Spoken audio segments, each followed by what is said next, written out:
The stone trail above the Missouri is called the Sioux Mosaic.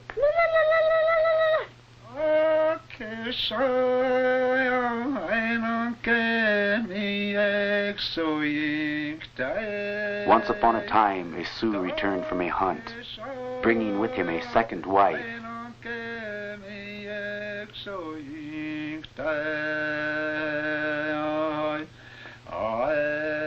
The woman he already had ran out of his teepee in anger.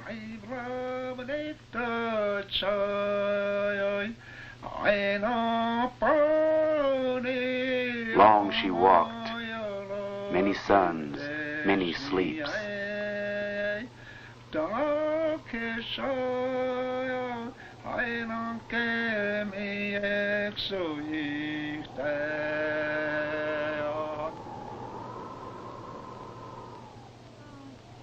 One evening, when the moon was staring low over the edge of the world, she stopped to rest on the bank of Cherry Creek. It was Lila Osni, very cold, and she was very tired.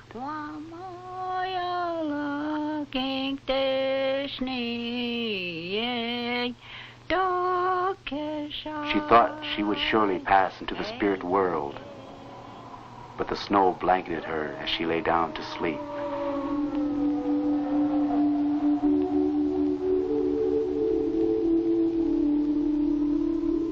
Near dawn, she was awakened by something warm and wet on her cheek.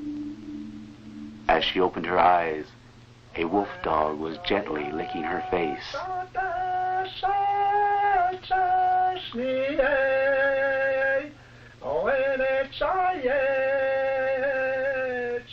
The four-legged led the woman some distance to a sheltering cave.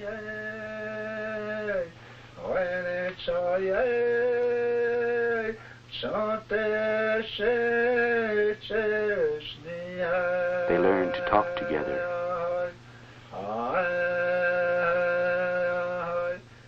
During the long winter, he brought her fresh meat every day. In the moon, when the ponies shed, the wolf dog led Lives in the Cave back to her people, and she went south with them to the country of the wild roses that is now known as the Rosebud Sioux Reservation.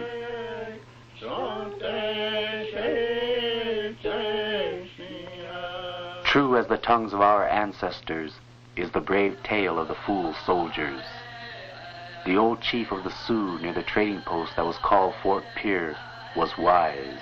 He knew his proven warriors could never outtrade the hostile Santees for their white captives, for it would surely end in war.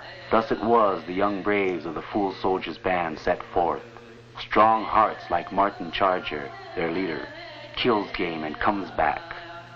Strikes Fire, Red Dog, Forebears, Charging Dog, One Rib, Mad Bear. Names that struck pride in the eyes of many a mother and grandmother, awed the little ones, caused envy in the not yet proven boys. Taking with them all the finest horses and gifts they could offer, young warriors not yet rich in the slimness of their years.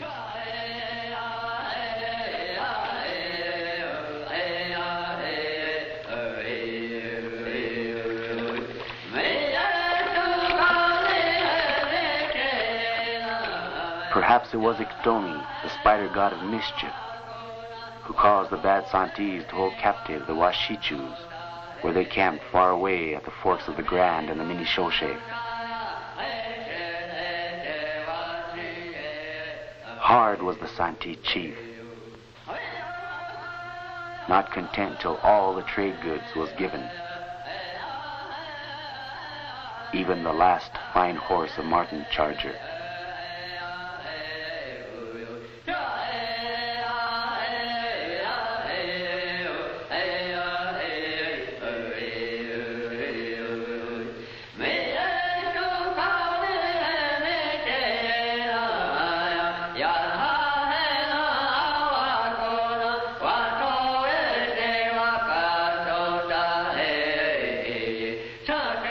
Washday, said the chief. Good. And the fool soldiers went to claim the white captives. the oldest, thinnest mare was left to carry the washichu with the injured foot and pull the travois of children back to Fort Pierre.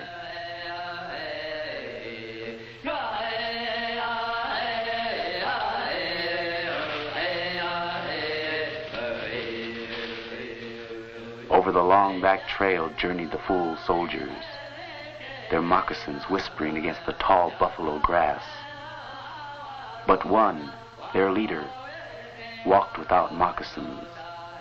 His moccasins had been given so that the white woman need not tread the cactus on tender feet. Tall with pride walked the great Sioux chief as the fool soldiers returned to the Fort Pierre camp. Loud would be the voices raised to call out their names in tribute, and many the campfires that would hum with the praises sung then.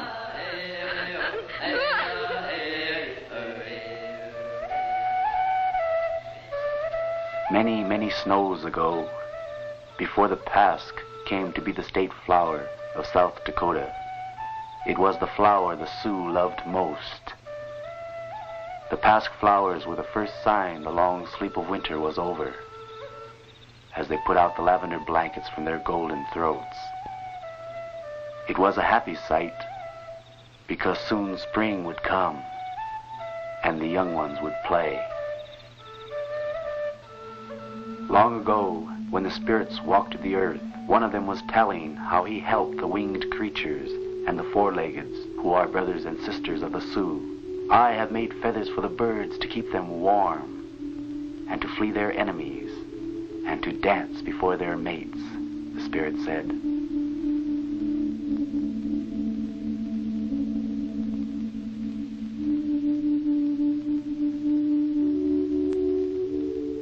I gave the turtle his house, the muskrat his fur coat, and the bear his strong claws and keen nose.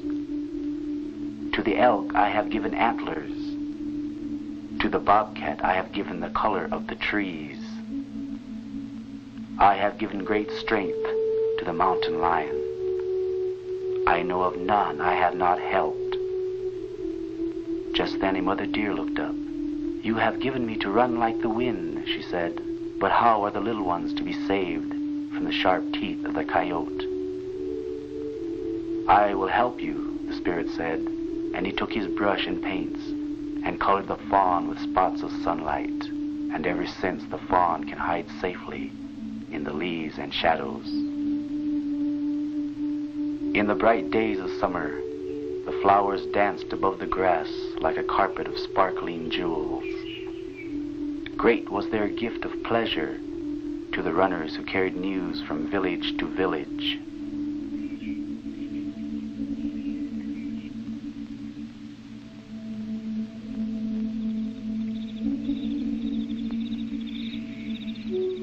Happy were the feet of the maidens who ran among them, and joyful were the wingeds of the air dancing among their blossoms.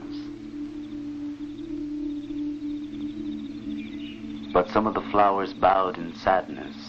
The Great Spirit was puzzled, and he listened. Where will we go when the white giant comes from the north, and we all must die?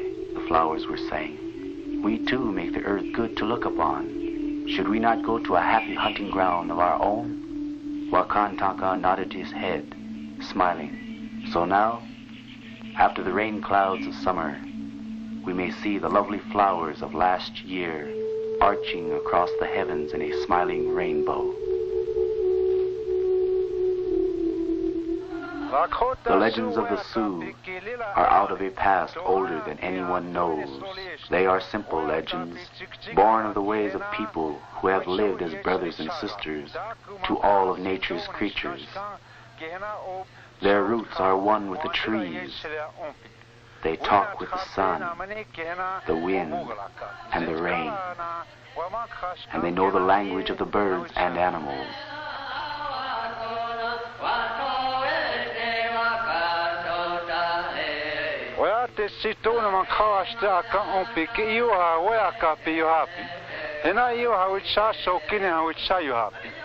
All people who have ever lived on this beautiful earth have legends. All have great men. Ours are Sitting Bull, Gull, Crazy Horse, Rain in the Face, Spotted Tail, Red Cloud. When the legends die, something within the people dies. To the Sioux, our legends are something that cannot be measured in gold.